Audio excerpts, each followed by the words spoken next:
Assalamualaikum warahmatullahi wabarakatuh. Perkenalkan, nama saya Muhammad Habis Digas. Saya ingin menjelaskan materi tentang Ethernet over IP atau disingkat EOIP adalah protokol tunneling yang dikembangkan oleh MikroTik. Fungsi utamanya adalah untuk membuat semua tunnel atau terowongan layer 2 di atas jaringan layer 3 jaringan EIP. Sederhananya, EIP membungkus encapsulated Ethernet frame ke dalam paket EIP. Ini memungkinkan Anda untuk menghubungkan dua atau lebih jaringan Ethernet yang terpisah secara geografis seolah-olah mereka terhubung langsung dengan kabel fisik. Bayangkan Anda memiliki dua kantor cabang di kota yang berbeda. Dengan EIP, Anda bisa membuat jaringan kedua kantor tersebut berada dalam satu segmen jaringan yang sama, memungkinkan perangkat di kantor pusat dan kantor cabang untuk berkomunikasi layaknya berada di jaringan LAN yang sama. Cara kerja EIP: 1. Enkapsulasi. Sebuah perangkat di satu sisi tunnel mengirimkan Ethernet frame. Router MikroTik akan membungkus frame tersebut ke dalam sebuah paket EIP. 2. Pengiriman. Paket EIP yang sudah dibungkus ini kemudian dikirimkan melalui jaringan EIP, misalnya internet, menuju router MikroTik di sisi lain. 3. Dekapsulasi. Router MikroTik di sisi tujuan menerima paket EIP tersebut, membukanya, dan mengeluarkan kembali Ethernet frame di dalamnya. 4. Penerusan. Ethernet frame tersebut kemudian diteruskan ke jaringan lokal di sisi tujuan. Setiap tunnel EIP memiliki tunnel ID yang unik, dan ID ini harus sama di kedua sisi tunnel agar router dapat mengenali dan meneruskan lalu lintas data dengan benar. Fitur utama dan kelebihan EIP: ekstensi jaringan layer 2. Ini adalah keunggulan utama EIP. Anda dapat memperluas domain broadcast jaringan LAN Anda melalui jaringan EIP, bahkan melalui internet. Bridging. Anda dapat menggabungkan interface EIP dengan interface fisik seperti Ether 1, Ether 2, dan lain-lain dalam sebuah bridge interface. Ini membuat jaringan di kedua sisi tunnel berada dalam satu domain broadcast yang sama, sehingga perangkat bisa saling terhubung dan berkomunikasi tanpa perlu routing. Protokol proprietary MikroTik. EIP adalah protokol eksklusif MikroTik. Artinya kedua router yang terhubung harus menggunakan router host MikroTik. Namun implementasinya berdasarkan pada protokol GRE, Generic Routing Encapsulation, yang juga didukung di beberapa platform lain. Transparan. Karena beroperasi di layer 2, EIP bersifat transparan terhadap protokol layer 3 seperti IP. Ini berarti Anda bisa meneruskan lalu lintas non-IP, misalnya VLAN, melalui tunnel. Konfigurasi dasar EIP. Berikut adalah langkah-langkah umum untuk mengkonfigurasi tunnel EIP di MikroTik. 1. Pastikan koneksi EIP sudah terhubung. 2. Tambahkan interface EIP. 3. Buat bridge interface. 4. Tambahkan port ke bridge. Lakukan konfigurasi yang sama di router kedua dengan remote address yang menuju ke IP router pertama dan tunnel ID yang sama. Setelah konfigurasi selesai, perangkat di jaringan LAN di kedua sisi router yang sudah di bridge seharusnya bisa saling berkomunikasi. Anda bisa melakukan pengujian dengan ping dari suatu perangkat ke perangkat lain jaringan yang berbeda. Keamanan dan keterbatasan. EIP tidak menyediakan enkripsi. Perlu diingat, EIP tidak memiliki fitur enkripsi bawaan. Jika lalu lintas tunnel Anda melewati jaringan yang tidak aman seperti internet, paket data Anda bisa disadap. Solusi keamanan untuk mengamankan tunnel EIP, Anda dapat menggabungkannya dengan protokol tunnel lain yang menyediakan enkripsi seperti IPsec. Jadi Anda bisa membuat tunnel IPsec terlebih dahulu, lalu menjalankan tunnel EIP di atasnya. Overhead. Setiap paket yang melewati tunnel EIP akan memiliki overhead tambahan sebesar minimal 42 byte, 8 byte GRE plus 14 byte Ethernet plus 20 byte EIP. Ini akan mengurangi nilai MTU maksimal umum transmission unik dan berpotensi menyebabkan fragmentasi paket. Disarankan untuk mengatur MTU agar bisa mengakomodasi overhead ini. Perbandingan dengan protokol lain, IP mirip dengan EIP, tetapi hanya meneruskan melalui lintas layer 3 EIP. L2 Type menyediakan enkripsi dan autentikasi. L2 Type dapat digunakan untuk membuat koneksi VPN dari klien ke server. GRE EIP menggunakan protokol GRE di bawahnya, tetapi EIP secara khusus dirancang untuk membungkus frame Ethernet. Sementara GRE lebih fleksibel dan dapat membungkus berbagai jenis protokol. Sekian dari saya, terima kasih. Perkenalkan, nama saya Yusafat Jalal Pantregala, NIM 722318 dari program studi teknik elektro. Di sini saya akan mensimulasikan konfigurasi tunneling POIP dan konfigurasi tunneling PPTP menggunakan VirtualBox. Oke, ini saya akan mensimulasikan konfigurasi tunneling POIP. EIP adalah proses pengujian atau demonstrasi cara kerja protokol EIP dalam sebuah jaringan virtual atau nyata. Dan ini simulasinya.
Ini simulasi tunneling EOIP. EOIP atau Internet over IP adalah protokol tunneling proprietary memiliki mikrotik yang memungkinkan Anda membuat jaringan layer 2 antara dua titik melalui jaringan layer 3 seperti internet atau internet. EOIP memungkinkan jaringan seolah-olah terhubung secara langsung tergate meskipun sebenarnya melewati internet. Di penjelasan singkatnya, ini lanjut simulasinya.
Ini adalah simulasi dari konfigurasi tunneling POIP.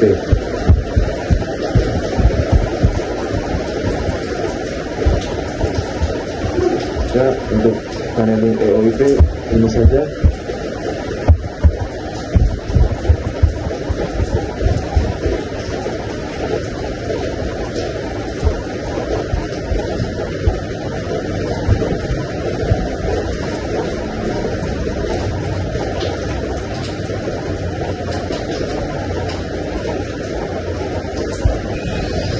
Ya, untuk simulasi konfigurasi tunneling POIP ini saja. Jika banyak kata kesalahan, saya mohon maaf sebesar-besarnya.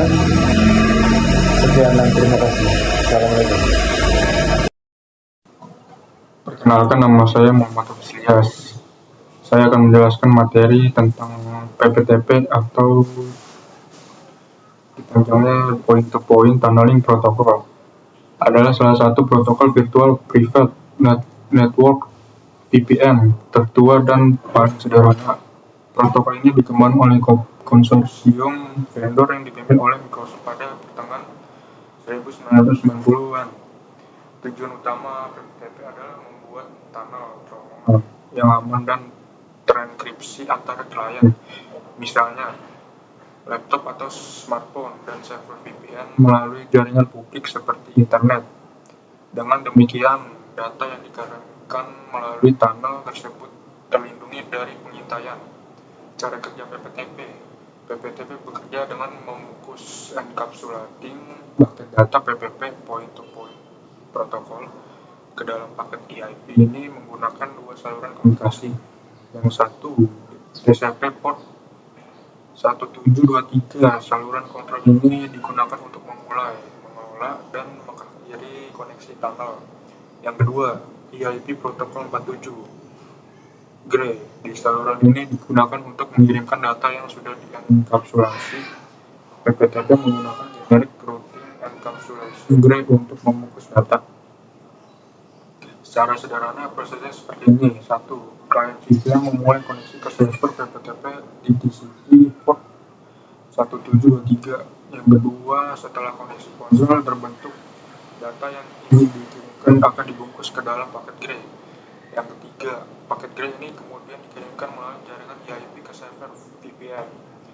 Yang keempat, server VPN menerima paket Gray, membongkar dekapsulat paket tersebut dan meneruskan data ke tujuan di jaringan internal. Yang kelima, untuk enkripsi, PPTP mengendalikan Microsoft Point to Point Encryption (PPPE) yang menggunakan sifar RC4 dengan kunci hingga 128 byte. Kelebihan PPTP. Meskipun sudah dianggap ketinggalan zaman, PPTP memiliki beberapa kelebihan yang membuatnya populer di masa lalu. Sangat mudah dikonfigurasi. Konfigurasinya sangat sederhana baik di sisi server maupun klien.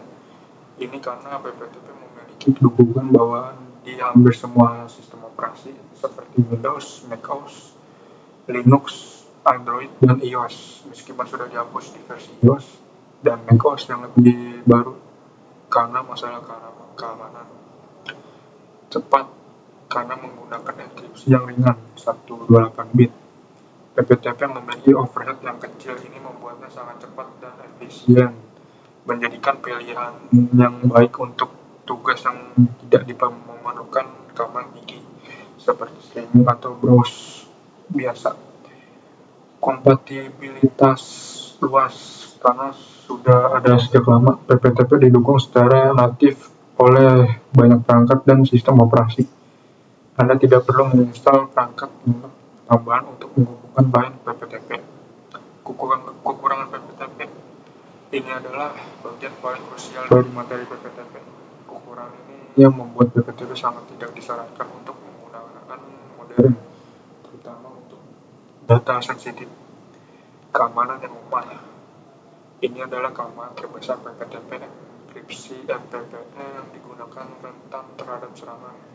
Pada tahun 2012 ditemukan kerentanan serius yang memungkinkan data yang dienkripsi oleh PPTP dapat dibacakan dengan mudah. NSA National Security Agency diyakini dapat memecahkan enkripsi PPTP. Mudah diblokir karena menggunakan TCP port 1723 dan EIP protokol 47G. PPTP mudah dikenali dan diblokir oleh firewall banyak ISP penyedia layanan internet atau firewall perusahaan yang secara default memblokir port ini. Masalah dengan NAT. PPTP memiliki masalah dalam bekerja dengan NAT, Network Address Translation. Fitur PPTP Password di router diperlukan untuk memastikan tunnel bisa berfungsi, tetapi ini tidak selalu tersedia atau berfungsi yang baik. Tidak open standar. Meskipun spesifikasinya dengan dipublikasikan, PPTP tidak pernah secara resmi menjadi standar IETF, Internet Engineering Task Force. Ini adalah protokol proprietary yang dikembangkan oleh Microsoft.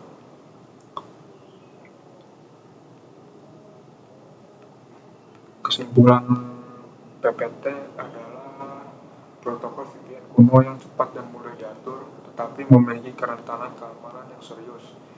Karena kelemahan ini, PPTP tidak lagi direkomendasikan untuk melindungi data sensitif atau digunakan di lingkungan yang memerlukan privasi tinggi.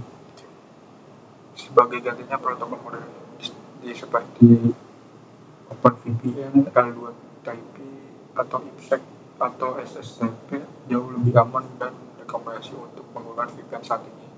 Di perangkat mikrotik, kombinasi L2TP atau IPsec adalah alternatif yang jauh lebih baik untuk membuat VPN antar lokasi, site to site, atau akses remote client. Sekian dari saya, terima kasih. Baik, ini untuk simulasi konfigurasi tunneling PPTP.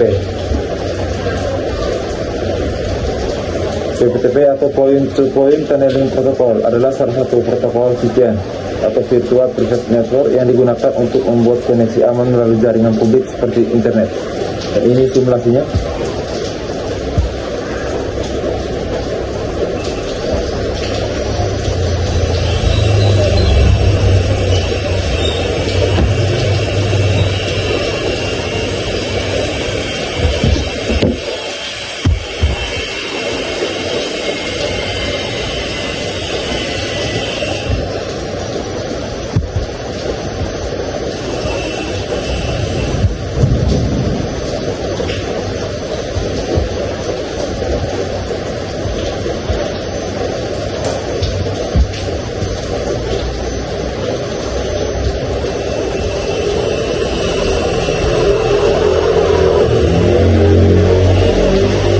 Ini simulasi konfigurasi PPTP, tunneling PPTP.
hasil dari konfigurasi tunneling PPTP.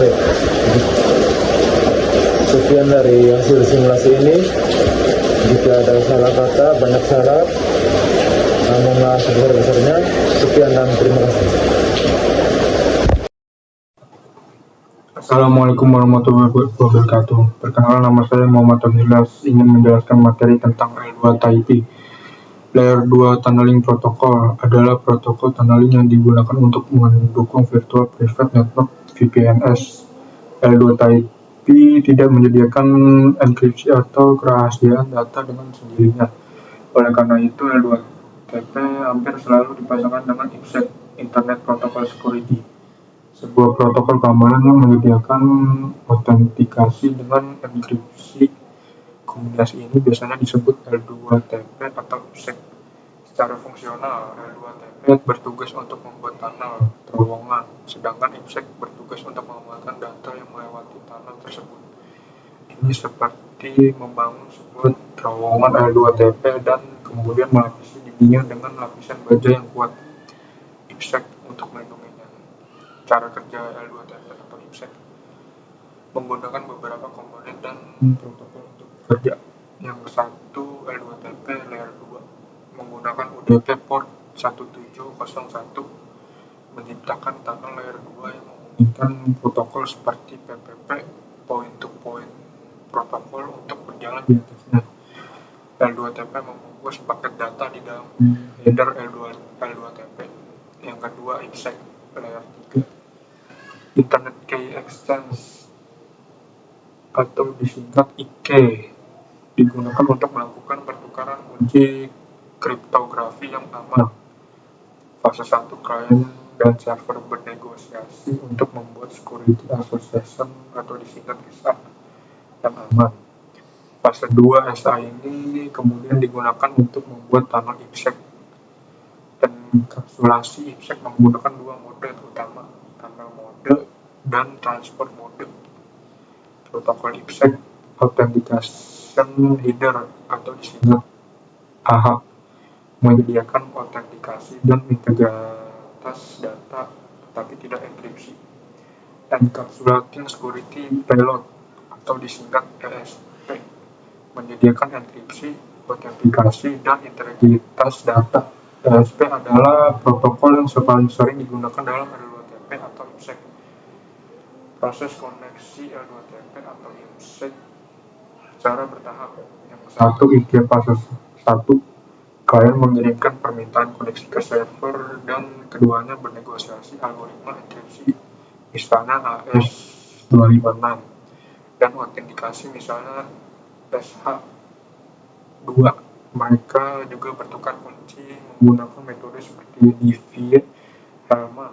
Ini menciptakan IK-SA, IK fase 2 menggunakan IK-SA yang aman. Klien dan server menggunakan IPsec SA untuk tunnel data.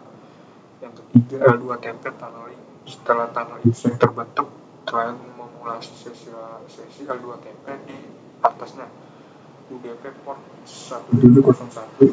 Yang keempat, autentikasi PPP. Klien melakukan autentikasi dengan server menggunakan username dan password melalui PPP. Yang kelima, tunneling data. Setelah autentikasi berhasil, data dari klien akan dienkapsulasi oleh L2TP, kemudian enkripsi oleh IPsec, dan dikirimkan melalui tunnel yang aman. Kelebihan L2TP atau IPsec: keamanan kuat. Dengan menggunakan IPsec, L2TP atau IPsec menyediakan enkripsi yang kuat, AES atau 3DS, dan autentikasi yang andal. Ini jauh lebih aman dibandingkan PPTP. Dukungan natif seperti PPTP, L2TP atau IPsec didukung secara natif di sebagian besar sistem operasi modern Windows, macOS, Linux, Android, iOS, karena tidak perlu menginstal aplikasi pihak ketiga. Fleksibilitas L2TP dapat digunakan untuk berbagai skenario VPN, baik untuk koneksi klien ke server, remote access, maupun koneksi antar lokasi, site to site. Reliabilitas L2TP menggunakan UDP yang bisa lebih efisien dan IPsec memberikan lapisan keamanan yang kuat. Kekurangan L2TP atau IPsec: Masalah firewall dan NAT karena menggunakan beberapa port dan protokol UDP 500, UDP 4500, atau WSP, L2TP atau IPsec bisa sulit untuk melewati firewall atau NAT. Router di tengah jaringan terus memiliki fitur NAT T atau NAT traversal agar koneksi IPsec dapat bekerja dengan baik. Kecepatan proses enkapsulasi L2TP dan enkripsi IPsec, terutama dengan enkripsi yang membutuhkan lebih banyak CPU dan memori sehingga bisa lebih lambat dibandingkan PPTP. Potensi kerentanan meskipun IPsec kuat, beberapa pihak seperti Edward Snowden mengklaim bahwa IPsec mungkin telah dikompromikan oleh NSA. Namun ini adalah klaim yang lebih sulit diverifikasi dibandingkan kerentanan PPTP yang sudah terbukti. Konfigurasi lebih kompleks, konfigurasi L2TP atau IPsec lebih rumit daripada PPTP karena melibatkan dua lapisan protokol L2TP dan IPsec dan pengaturan IK. L2TP atau IPsec di mikrotik memiliki implementasi L2TP atau IPsec yang sangat baik dan sering digunakan untuk VPN. Yang satu konfigurasi L2TP atau IPsec baru di mikrotik. Yang kedua konfigurasi L2TP atau IPsec lain di mikrotik. Kapan menggunakan L2TP atau IPsec? L2TP IPsec adalah pilihan yang sangat baik untuk VPN remote access, VPN set-to-set, situasi yang membutuhkan keseimbangan antara keamanan dan kompatibilitas bawaan. Sekian dari saya, terima kasih. Assalamualaikum warahmatullahi wabarakatuh. Perkenalan, nama saya Muhammad Hafiz Lias dengan NIM 722300089. Di sini saya akan mensimulasikan L2TP, kepanjangannya layer 2 tunneling protocol.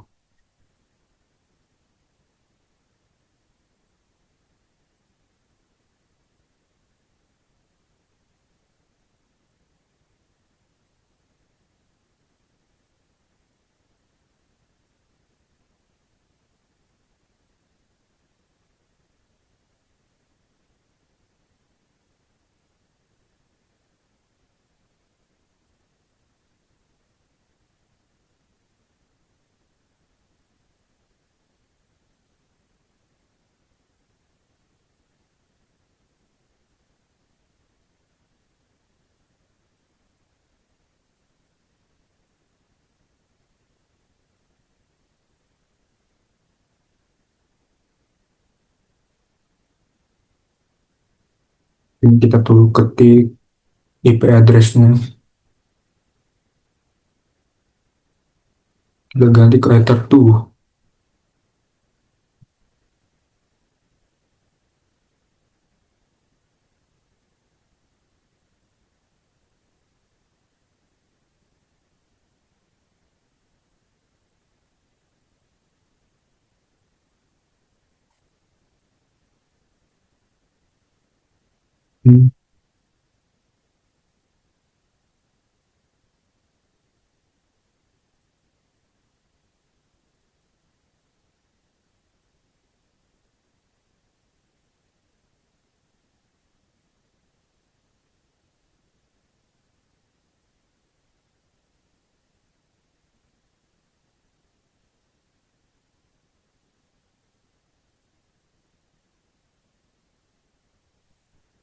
Peruang.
Kita enable, terus pencet OK.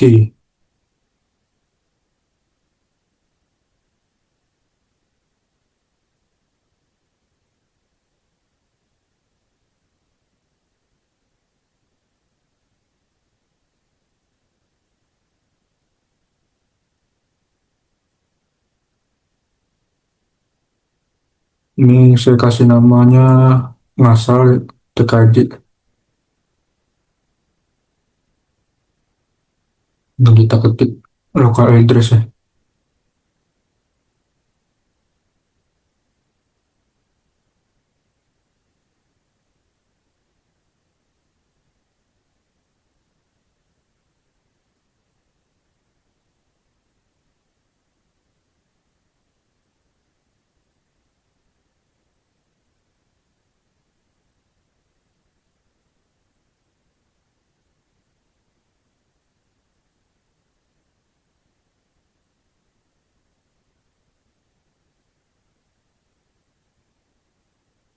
Itu cek L2TP client.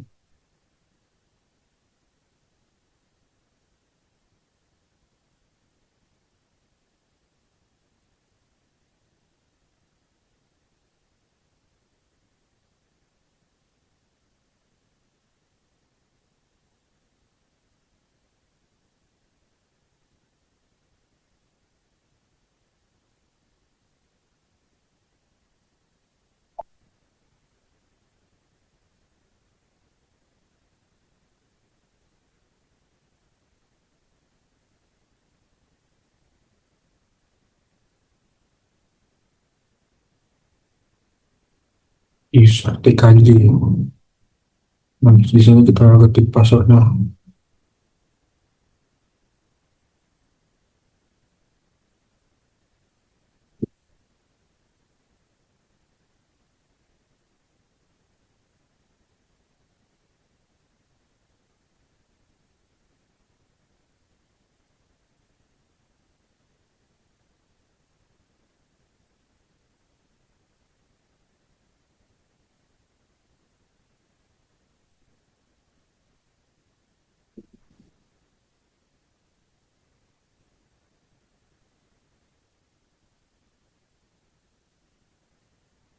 Di sini kita ketik berhasil atau tidak.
Klik lagi di sini IP addressnya.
Sekian dari simulasi saya. Sebelumnya emang saya sudah record simulasinya. Mohon maaf kalau kalau tidak ada penjelasan. Terima kasih.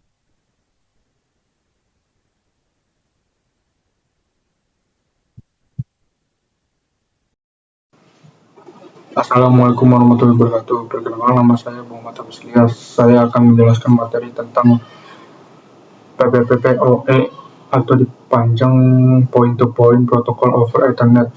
Adalah protokol jaringan yang digunakan untuk membungkus frame PPP Point to Point Protocol di dalam frame Ethernet. Fungsi utamanya adalah untuk menyediakan cara bagi penyedia layanan internet ISP untuk mengelola dan mengautentikasi koneksi internet untuk setiap pengguna secara individual. Bayangkan koneksi internet rumah Anda meskipun Anda menggunakan kabel Ethernet dan dari modem atau router. Koneksi tersebut seringkali tidak langsung aktif. Anda perlu memasukkan username dan password yang diberikan oleh ISP. Nah, proses autentikasi yang inilah yang dikelola oleh PPOE. Dengan PPPoE, setiap sesi pengguna dianggap sebagai koneksi dial-up yang unik. Meskipun menggunakan infrastruktur jaringan yang selalu terhubung seperti Ethernet, ini memungkinkan ISP untuk mengautentikasi pengguna, memastikan hanya pelanggan yang sah dapat terhubung, mengelola sesi, menetapkan sesi terpisah untuk setiap pengguna, menetapkan parameter, memberikan alat IP, DNS, dan parameter jaringan lainnya secara dinamis untuk setiap sesi. Cara kerja PPPoE bekerja melalui dua tahap utama, discovery stage dan session stage. Yang satu, discovery stage, tahap penemuan. Pada tahap ini PPOE, klien misalnya router rumah Anda mencari PPOE server di sisi ISP. Ini adalah proses yang dilakukan dalam beberapa langkah. Yang satu, PADI, PPPoE Active Discovery Initiation. Klien mengirimkan paket PADI broadcast ke seluruh jaringan untuk menemukan PPPoE server. Yang kedua, PADO, PPPoE Active Discovery Offer. PPPoE server yang menerima PADI akan merespon dengan paket PADO yang berisi nama server, service name, dan nama host server. Yang ketiga, PADR, PPOE Active Discovery Request. Klien memiliki server dari PADO yang diterima dan mengirimkan paket PADR yang berisi permintaan koneksi ke server tersebut. Yang keempat, PADS, PPOE Active Discovery Session Confirmation. Server mengonfirmasi permintaan dan menetapkan session ID yang unik untuk sesi tersebut. Setelah tahap ini selesai, baik klien maupun server memiliki session ID dan alamat MIC satu sama lain dan koneksi siap untuk masuk ke tahap sesi. Yang dua, session stage, tahap sesi. Setelah sesi dibuat, PPOE mulai berfungsi seperti PPP. Yang satu, autentikasi. Klien mengirimkan username dan password ke server dan autentikasi. Metode autentikasi yang umum digunakan adalah password authentication protocol atau CHAP, Challenge Handshake Authentication Protocol. Yang kedua, negosiasi. Jika autentikasi berhasil, server akan memberikan alamat IP, alamat DNS, dan informasi jaringan lainnya kepada klien. Yang ketiga, pengiriman data. Setelah sesi berhasil dibuat, data dibungkus dalam frame PPPoE dan dikirimkan melalui koneksi. Yang keempat, PADT, PPOE Active Discovery Termination. Sesi dapat diakhiri kapan saja oleh klien atau server dengan mengirimkan paket PADT. Fitur utama PPOE, autentikasi pengguna, akuntansi, penetapan IP dinamis menggunakan MTU atau dipanjang Maximum Transmission Unit. PPOE di Mikrotik adalah salah satu perangkat yang paling sering digunakan untuk implementasi PPPoE baik sebagai server maupun klien. Yang 1. Konfigurasi PPO di server di Mikrotik. Yang satu buat pool IP, yang kedua buat profil, yang tiga aktifkan PPOE server, yang keempat buatkan akun pengguna, dua konfigurasi PPOE client di Mikrotik, satu tambahkan interface PPOE client, yang kedua konfigurasi firewall NAT, kapan menggunakan PPOE ISP Internet Service Provider. Ini adalah penggunaan paling umum ISP menggunakan PPOE untuk memberikan akses internet ke pelanggan DSL, serat optik, FTTH atau nirkabel. Manajemen jaringan hotspot PPOE bisa digunakan untuk mengelola koneksi pengguna di jaringan hotspot atau WiFi publik meskipun jarang, karena biasanya ada solusi yang lebih ringan. Virtual tunneling mirip dengan VPN. PPOE bisa digunakan untuk membuat tunnel layer 2, namun untuk VPN yang aman, protokol seperti H2TP atau IPsec atau OpenVPN lebih direkomendasikan karena PPOE tidak memberikan enkripsi. Secara ringkas, PPOE adalah protokol yang sangat penting untuk ekosistem ISP karena memungkinkan manajemen pelanggan yang terperinci dan autentikasi yang kuat sebelum memberikan akses internet. Sekian dari saya dari materi PPOE. Terima kasih. Assalamualaikum warahmatullahi wabarakatuh. Perkenalkan, nama saya Muhammad Hafiz Ilyas dengan NIM 722300889. Di sini saya akan simulasikan bertema PPPoE, kepanjangannya Point to Point Protocol over Ethernet.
Oh iya, server Enter One.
PPPoE klien ini WLAN satu.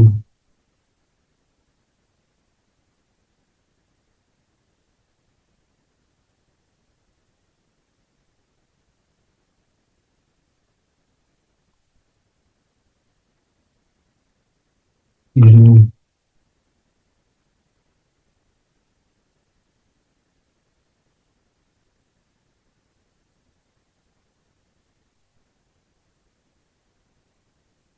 berhasil.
Sorry.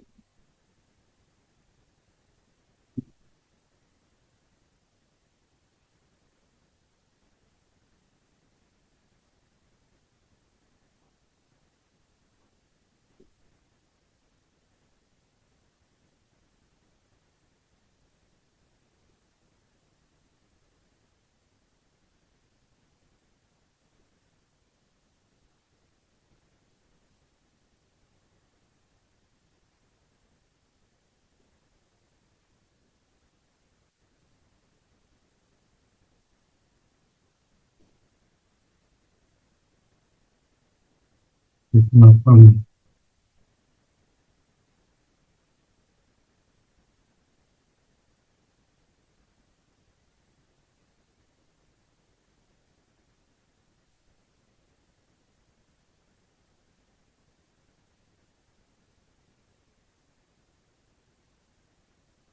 Sekian dari simulasi saya. Terima kasih. Sebelumnya emang saya sudah ikut simulasi saya. Mohon maaf kalau tidak ada penjelasan. Terima kasih.